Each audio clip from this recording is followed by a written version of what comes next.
ज्या भारतामध्ये एखाद्या राज्यामध्ये प्रचंड अतिवृष्टी झाली तर तिथल्या शेतकऱ्यांना हेक्टरी 50,000 आणि त्याच्यावर त्या ठिकाणी नुकसान भरपाई मिळते, ते राज्य म्हणजे पंजाब.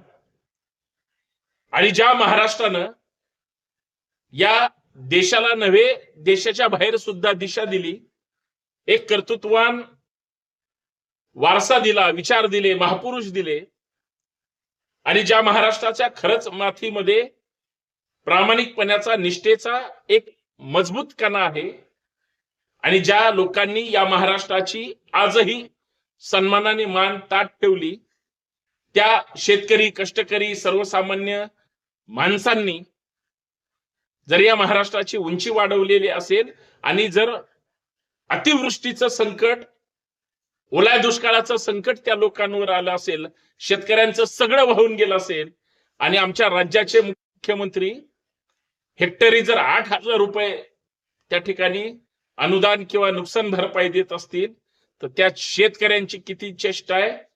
अरे ज्या राज्यामध्ये लोकांना पाऊस येणार आहे म्हणून मुसळधार एसएमएसचा पाऊस पडतो, त्या राज्यात त्याच शेतकऱ्यांचं नुकसान झाल्यानंतर मदतीचा पाऊस पडत नाही, याच्यापेक्षा वाईट आणि दुर्दैवी गोष्ट कुठली नाही.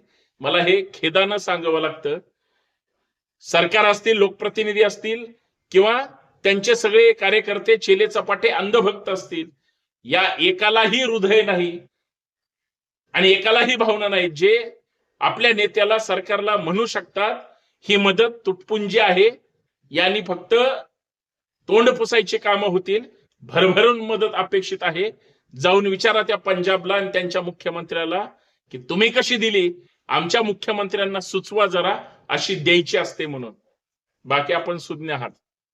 दुर्दैव आहे जनतेचं, खास करून असे राज्यकर्ते भेटले, आणि असा निसर्ग सुद्धा सतत परीक्षा घेतोय. खरंय की नाही? तुम्हाला काय वाटतं?